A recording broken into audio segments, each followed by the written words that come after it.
Cookies. What's not to like? Easy to eat, flavorful, and filled with useless empty calories.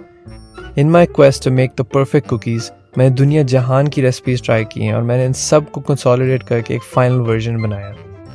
तो all ingredient amounts are in the description, so let's put on our best apron and get to work. मेरा सबसे पहला problem was with a particular ingredient, which is cornstarch.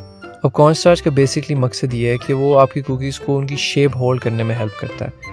I also found that cornflour worked reasonably well instead of cornstarch. I know कि ये same चीज़ नहीं होती है और इसका थोड़ा सा फ्लेवर डिफरेंस होता है और फलाना, लेकिन कोई इतना फ़र्क नहीं था in my opinion टेस्ट में भी. एक और चीज़ मैंने नोटिस की है, इसकी सब रेसिपीज़ में वाइट ग्रैनुलेटेड शुगर लिखी होती है in addition to brown sugar.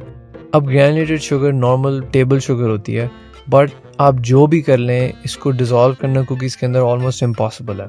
तो इसका ये सोल्यूशन था कि I just put the sugar in a food processor and blended it up and just added it to the mix, and problem solved. Next up is the type of chocolate to use, and honestly speaking, this will make the biggest difference in taste in your cookies. I chose Crave की dark baking chocolate क्योंकि ये readily available है हर जगह and this is quite cheap. लेकिन you can go as crazy as you want with this. For butter, I just use unsalted butter जैसे recipes ने कहा था. अब creaming के दौरान a lot of people are confused कि whether they should use softened butter या melted butter. अगर आप thicker cookies बनाने की कोशिश करें तो use softened butter, और अगर आप flatter cookies बनाने की कोशिश करें तो use melted butter. अब हम जब creaming की बात करते हैं तो most recipes call for a stand mixer. अब मेरे पास है stand mixer, लेकिन I know कि बहुत से लोगों के पास शायद ना हो क्योंकि काफ़ी महंगे होते हैं. So I tried creaming with a stand mixer, a hand mixer and by hand. Creaming basically ये होती है कि आप अपनी शुगर और बटर को हाई स्पीड पे मिक्स करें. स्टैंड मिक्सर के साथ ऑन मीडियम स्पीड आपको शायद 3 मिनट लगें, हैंड मिक्सर के साथ आपको 5 मिनट लगेंगे और हैंड विस्क के साथ आपको 10 मिनट लगेंगे, and it will give you a fantastic forearm workout honestly. अगर आप ब्लेंडेड वाइट शुगर और मेल्टेड बटर यूज़ करें जैसे मैंने यूज़ किया है तो इसका कोई मसला ही नहीं है, बहुत आराम से आपको क्रीम हो जाएगा. आप अपने एग्स और अदर लिक्विड्स 1 by 1 ऐड करें. जब आपके वेट इंग्रेडिएंट्स सारे अच्छी तरह कंबाइन हो गए हैं तो then add your dry ingredients slowly and carefully to avoid creating a mess. मजाक कर रहा हूँ यार, there is no way you want creating a mess. तो जस्ट 3 गोज में आराम से डाल दें क्योंकि गिरना तो लाजमी है बाहर.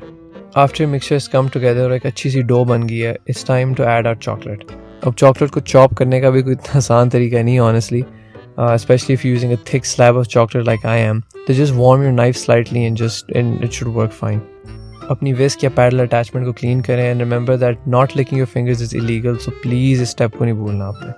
फिर अपनी चॉकलेट थोड़ी थोड़ी करके ऐड करें and mix it in by hand. जब चॉकलेट सारी मिक्स इन हो गई है तो फिर इसके बाद सबसे इंपॉर्टेंट स्टेप आता है. Take the entire bowl and eat it with a spoon watching your favourite movie. मजाक कर रहा हूँ, please don't do that. Seriously dough, your mixture needs to rest now.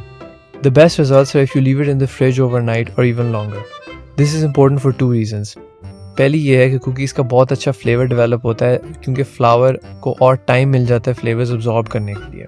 दूसरा ये है कि बेकिंग के दौरान आपकी कुकीज़ अपनी शेप बहुत बेहतर होल्ड करेंगे as compare to warm cookie dough. जब चिलिंग पीरियड ख़त्म हो गया है, it's time to finally make these things. अपने ओवन को 180 डिग्री सेल्सियस से प्री हीट करें and scoop out your cookie dough with a slightly heated spoon. अब मैं इनको मेजर भी कर रहा हूँ because I want them to be the same size, लेकिन you can make them as big और as small as you want. हर पीस को मेजर करने के बाद अपने बचपन की यादें ताज़ा करें. Just roll in into a rough dough ball. अपने क्यूट कुकी बॉल्स को baking paper line sheet pan पे रखें और ओवन में डाल दें. आपने इनको 14 मिनट्स कुक करना है and not a second longer. जब ओवन को निकालेंगे आप शायद ये महसूस करें कि थोड़े से सॉफ्ट हैं ज़्यादा, लेकिन दिस इज़ नॉर्मल. ये जब आप इनको रेस्ट करने के लिए रखेंगे तो फिर आहिस्ता आहिस्ता सॉलिड होना शुरू होंगे. So after they come out of the oven, इनको आपने रेस्ट करने के लिए छोड़ना है एट लीस्ट 15 to 20 मिनट्स. अगर आप इससे पहले करेंगे तो ये टूट जाएंगे. एंड फाइनली इतने टाइम के बाद और इतनी वेटिंग के बाद you finally left with the best cookies of all time. The edges are super crispy and because we didn't over cook them the insides are very soft and gooey and the taste is unbelievable. A nice glass of milk with a couple of these guys is the perfect way to ruin your New Year's resolution. Or follow it if your resolution was eating nice things.